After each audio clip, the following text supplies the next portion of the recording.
Shannon first called and asked me to participate in this service, I tried to think of a book that did what Barbara's book did for her.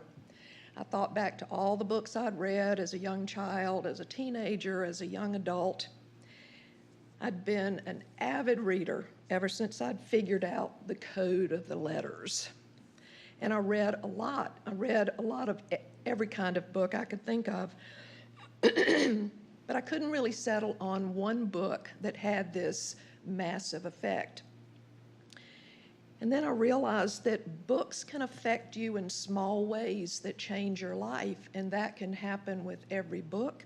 It can happen anywhere along your life's journey. There are two things that we carry that are uniquely ours throughout our lives. One is a lot of baggage, and one is a toolbox. And what I have found with books is that I try to take away some of that baggage and try to add to my toolbox. So, using that criterion, I immediately thought of this book called The Dry Grass of August by Anna Jean Mayhew.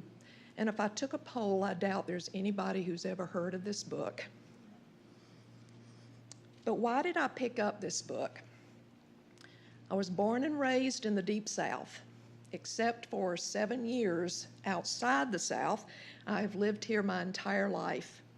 Now, 2 years I did live in Chicago, 5 years I lived in Rochester, New York, so I had some expanded view, but I'm a product of the Deep South.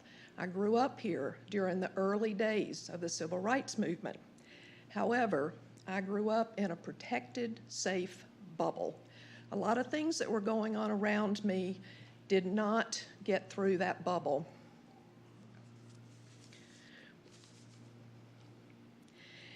I became a lover of Southern literature. I love Southern writers. I love that they write about Southern places, Southern themes. I love the language of Southern authors. One of my favorites is Pat Conroy, and I remember the first time I ever read Prince of Tides, and I would have to stop and reread paragraphs for the language. One of my favorite book clubs that I was ever in was a Southern Writers Book Club that was sponsored by a bookstore in Charlotte. So, when I saw this book, there were several things that made me pick it up. One, there is a line on here by Lee Smith, Southern writer that I love. I read this book straight through. And it has a beautiful cover with butterflies. I know you can't tell a book by its cover, but sometimes the cover will make you pick up a book. And that was one of the things. So then I read a little bit in the flyleaf. It starts out in Charlotte, North Carolina, which is very close to my hometown. The family is from a neighborhood in Charlotte that is very close to a hospital that I spent about 9 years working in, so I was very familiar with the neighborhood. They are going to be traveling to Florida, and on the way they go through Claxton, Georgia, a place that I love, and they were stopping to get fruitcakes, which I also love. So I picked it up and I started reading it. I'm going to give you a synopsis of the book. And there is a spoiler alert because I'm going to tell you the big things that happen in this book. And I wasn't always prepared for exactly what happened. A family in Charlotte, mom, dad, 4 kids. The kid who is the narrator is 13 years old. This takes place in 1954. They are going to be traveling to Florida, coming through Claxton. Then they are going back and go to Pawleys Island, another place I love in the South. The dad can't go because the dad is working. So the mom gets in the car with her 4 children, 13-year-old, 16-year-old, and then 2 younger children, and her girl, Mary, who is 48 years old and African American. As they are driving through, they get to Florida, but on the way, they have to stop at motels, restaurants, places to get gas.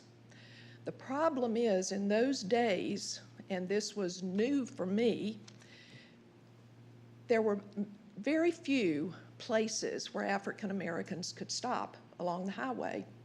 There were not as many motels and restaurants. Ms. Mayhew relates one place where they had to get the food, take it to Mary, and she had to stay out in the back. There were a couple of motels they had to stop and sneak her in, or they had to pay extra. As they are driving back, the 16-year-old is driving, and they are in Claxton, stopped for fruitcakes, and there is an accident, which puts the car in the shop for several days. So they have to stay there. During the time that they're there, the older girl decides she wants to go to a revival service, a tent revival service. Mary goes with them, and along the way, they are accosted by 4 white men. Mary protects the 2 girls. She is abducted and she's killed. They don't know where her body is for several days. Now, at this point, several times I had to put the book aside because it was so hard to read. I did recognize that that was part of my privilege. I could put the book aside. People who were living in that time, particularly African Americans, could not put that situation aside until they could handle it better. What was especially telling for me was that this was the first book that I had ever actually felt that I was in an African American skin. And I don't begin to believe that I understand what it is. There's no way. But to feel some of that fear, some of that high anxiety was just mind-blowing for me.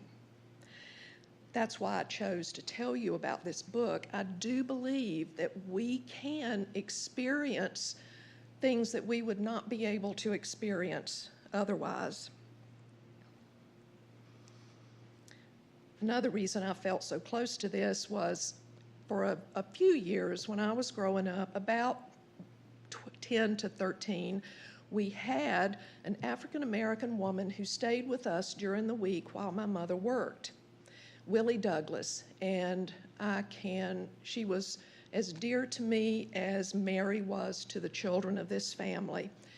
And when I thought about what had happened to Mary, and I thought about if something had happened to Willie when I was that age, I would have been just devastated.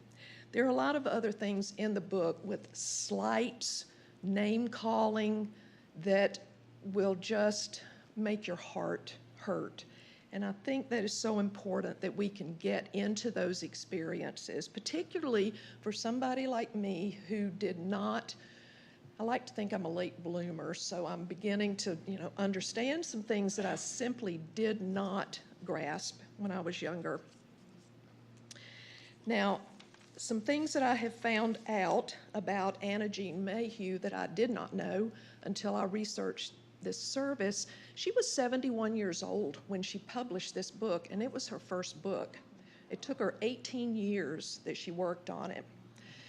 She is a North Carolina writer, and she's a Unitarian Universalist. She is part of the UU Church in Hillsboro. So, books can change your life in very small ways and in very large ways. But you have to have an open mind, you have to have an open heart, and be willing to step out and have the courage to experience that. And I believe this goes along with our 4th principle, which is the search for truth and meaning, both in our lives and in the bigger world. Thank you.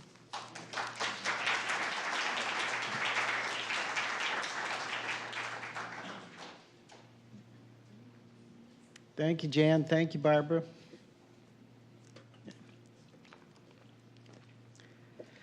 Well, at this time, I'd like you to rise and bow to your